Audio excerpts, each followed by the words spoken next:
धान मंडी रे उठुनी चाषी धान मिलर मन इच्छा चली सरकारी मंडी मंडी रे कटनी चटनी जोगो हैरान होउछंती चाषी। खोर्धारे धान किणारे व्यापक अव्यवस्था लगी रही। एफएक्यू मान धान नथिबा दर्शाई मन इच्छा कटनी चटनी करुछंती मिलर। क्विंटाल पिछा 5 केजी रु 10 केजी कटा जाउछि। विरोध कले मिल मालिक धान उठाउ नाहंती। चाषी को झोट अखा भी दिया जाउनी।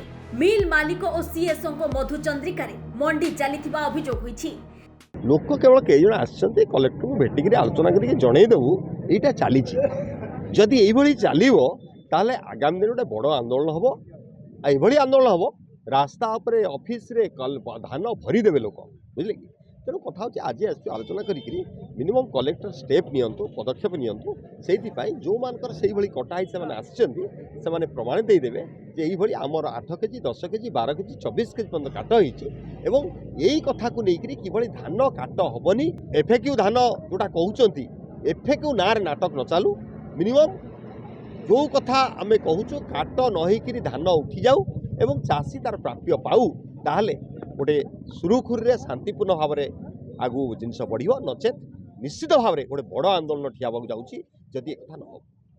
सरकार कहते मॉनिटरिंग हम 5 टका व्यवस्था हम मंत्री बुलवे से सब कथा कुआडे गला। ये सरकार नक्सल तैयारी कर नक्सल हटेगा 30 वर्ष लगे पुणी कोस्टाल बेल्ट घर पिछा 10,000 टका आदाय कर लोक छुरी मारे बाड़े हिंसाकांड हम सरकार दायी रही। सीएसओ कहीं फील्ड विजिट करेंगे एआरसीएस कहीं तदारख करेंगे सेक्रेटरी कहीं सेक्रेटरी कहीं धान किणव ना मिलर धान किणव आप खोर्धार देखिए सेक्रेटरी रोल किसी ना नियम हूँ सेक्रेटरी धान किणव मिलर खाली धान उठेब ये मिलर सतीत्व परीक्षा भाया बोमा मारे दांत चिपी 12 किलो काट आगे शुणे लोक हसवे। फोन कली मुझे धान कटा हो सीओस से धान मंडी जगिया कथा कहते जो मंडी कटा हो एफएक्यू ना काटबू ना से मंडी बंद करदेबू ये सीओस ये मिल एजेंट होती आज खाली चेतावनी दे दौच जदि धान काटी हम लड़े तीव्र आकार हम आ सीएस जो आज मिलर ढाल होती चेतावनी दौचु जो ठीक भाव में तदारख न करेंगे विजिट न करेंगे धान कटा रास्ता चलने देवा ना। आज ट्रेलर अच्छी आगे फिल्म देखिए धान अखत जाम करदेबू कलेक्टर रास्ता मझी ठिया करूँ और सीएसओ को चाषी चषा हड़ुआ पाटना उचित स्वभाव देवे ना ना ये सब लुटिक आम नौ ये सब तक लुटेरा एकाठी होती आज जदि यार पुंखानुपुख तदंत न जदि दायित्व जो दिखाई जदि तार एक्शन न सब चाषी राजरास्ता धान देवे या सरकार दायी रही। तेबे नवनिर्माण कृषक संगठन राज्य सभापति अक्षय कुमार नेतृत्व में खोर्धा बेगुनिया बोलगड़ टांगी बाणपुर और जटणी ब्लॉक शताधिक चाषी यार विरोध करथिले। एक शोभायात्रा रे बाहरी जिलापाल कार्यालय आगरे विक्षोभ करथिले।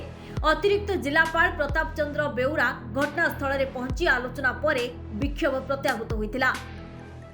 हाँ आमर किसी आलिगेसन आसला आलिगेसन जो आसी इमिडिएटली आम शुणिला डीआरसी को ऑन द स्पॉट मुझे जो 4-5 सेंटर आम आसीला से ऑन द स्पॉट एनक्वायरी कर आमर कुआई जी एफएक्यू दान आनी डेफिनेटली सरकार तरफ जहाँ धार्य मूल्य होती आम सरकार चाषी डेफिनेटली से पाइब।